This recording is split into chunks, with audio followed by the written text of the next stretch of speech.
Should I invest now in the heat of the coronavirus or wait a few weeks and see what happens? Should I lower my 401k contribution and hang on to cash, or should I continue buying stocks? Or should I lower my student loan payment so that I can push more money into the market or continue paying down debt?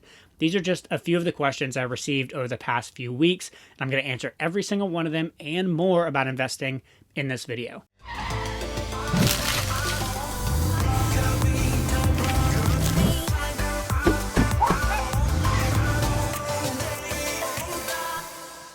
Okay, so if you just want to jump straight to my answer, you can click the little timestamp there in the pinned comment at the top of the comment section. But I recommend you wait just a second and let me explain the difference between a crisis mindset and a detached mindset, and how when you have a detached mindset, you can invest a lot more effectively. See, right now, most people are in a crisis mindset. They're texting all of their friends, they're running around in a panic, they're on social media nonstop, posting crazy things and reading crazy things, then going to the store and buying 10 million rolls of toilet paper. You don't want to make any investing decisions when you're in a crisis mindset.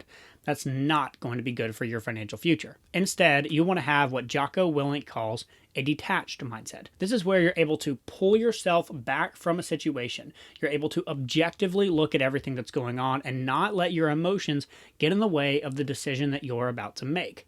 Imagine playing the Sims computer game, right? Where you're on the outside. You can see everything that's going on in the world. You're not one of the Sims characters. Rather, you can see objectively. You're detached from the game. You're not inside the game.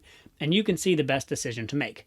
That's the sort of mindset we want you to have when it comes to investing, especially during a crisis. So do this right now. Do your best to detach from the situation, objectively pull yourself out of it, set your emotions to the side, and now we can ask the question, should you invest right now or should you wait? Well, the answer is yes. Okay, but for real, the actual answer is yes. Ideally, you should invest right now, assuming that you meet 3 qualifications. First and foremost being that you have a solid emergency fund. And when it comes to this emergency fund, you want to consider how stable your job is and whether people are getting laid off left and right now, or if your company's actually hiring because they can't meet demand. And you also want to consider how quickly you can lower your spending to sort of the bare minimum level.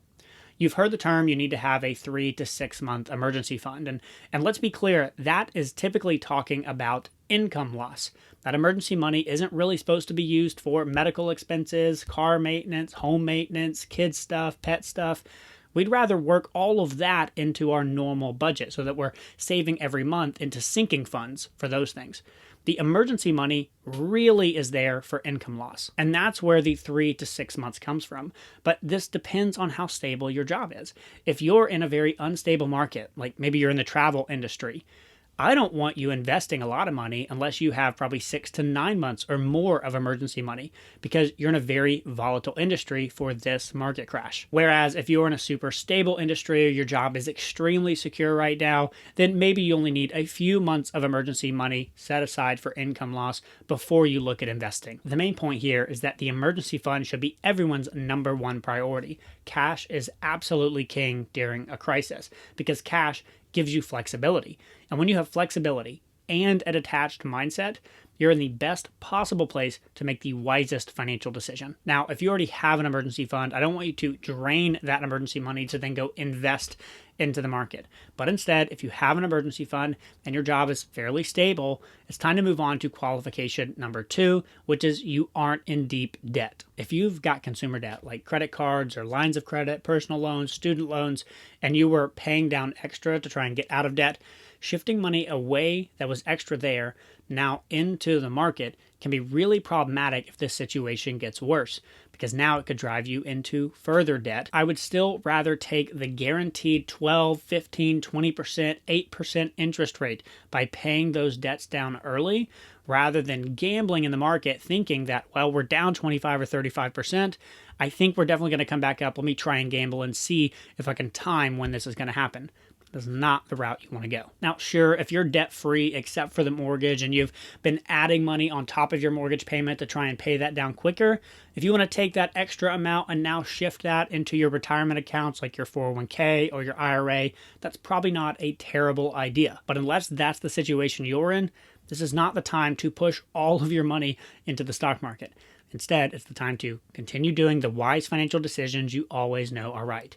Pay down debt, build up cash. All right, so if you meet the first two qualifications, it's time to move on to qualification number 3, which is that you actually know what to invest in. Don't just be buying stocks that you think are going to come back. If you look at history and look at previous market crashes, there were massive companies that everybody thought this would definitely not go to zero. This company, there's no way they could go bankrupt even if they take a loss for a little bit.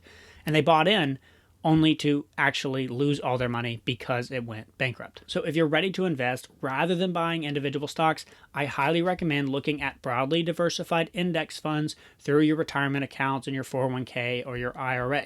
This is where you're going to buy a bucket of stocks that will help you ride the market's ups and downs. And if you believe, like I tend to believe, that the market will eventually come back, this will allow you to ride the wave of it coming back over time. Now, my 2 favorite books on this topic are The Simple Path to Wealth by J.L. Collins and The Boglehead's Guide to Investing. So if you want to know more about investing, check out those 2 books right there. Speaking of learning more, if you want to know what to do to survive a stock market crash, you can watch this video right here. And if you want to know how much emergency money you should be saving and how to save it, you can watch this video right here. As always, thanks so much for watching, and I will see you next time.